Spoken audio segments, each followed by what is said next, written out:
I don't want to be in it, but I'll speak. Okay, we're recording. Okay. So are we recording? We are. Okay. Hi, Craig. We decided to take a video so that you could really see the space. It's very messy right now because, as I mentioned, we're in the midst of getting things together for Celebrate the Arts. So this is the space that we use for both painting and graphic design. And the person who is taking the video here is Mark Runge. He's our teacher now. And Mark is on his way to Nashville to become a great musical artist. I am too. All right. We're walking outside the art room, and so that we can show you a picture of our kiln, which is outside, and we can do that in Florida. It's really a wonderful kiln. It has in the front a curtain to pull down in case we have a hurricane. But we haven't had one since we got the We've kiln not had one, yeah. 6 years ago. So This is our art oak tree here in the courtyard. And the courtyard too can be used for building or drawing or painting. this space also has been used by Mark for doing his gunpowder artwork, which is really extraordinary, and he sold that to the public besides and been in shows. I have. And- We might as well show you the campus. This is The back. the back of the school, and that's the faculty parking lot. But we're on this secret path here that leads from our art patio, which is here, over to the art cottage, it's called. It was added onto the science wing, but it's a lovely space. And Mark works a lot in this area here.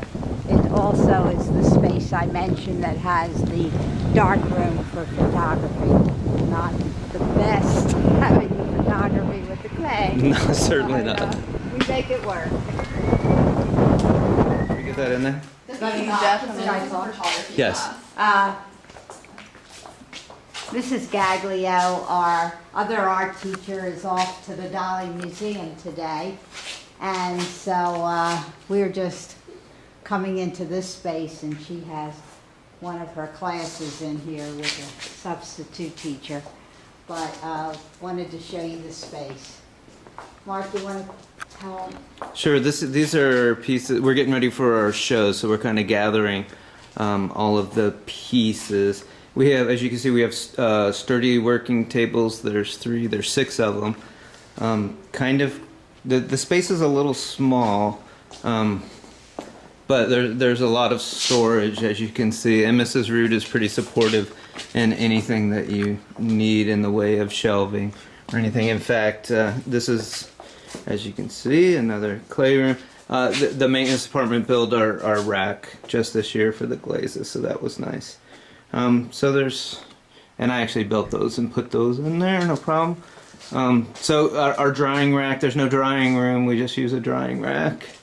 And some of our sure. wheels, I can see them now. They're under the table. we actually, yeah, that's where we keep the wheels. There's just, the space isn't set up for it. Although I have mostly beginning, and the advanced kids are just doing bigger hand building.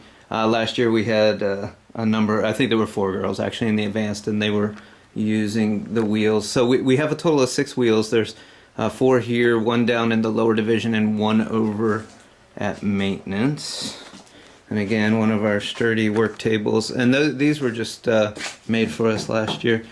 Clay, I don't know if I should mention this in front of Janet, but the budget is pretty generous. So we don't want for much, and what we need, Janet fights for.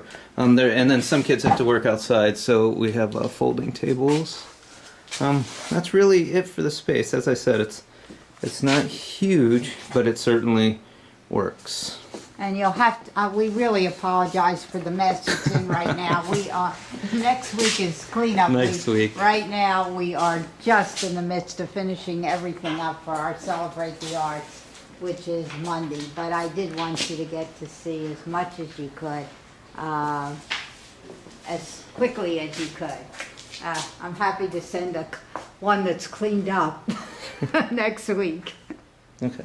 Okay.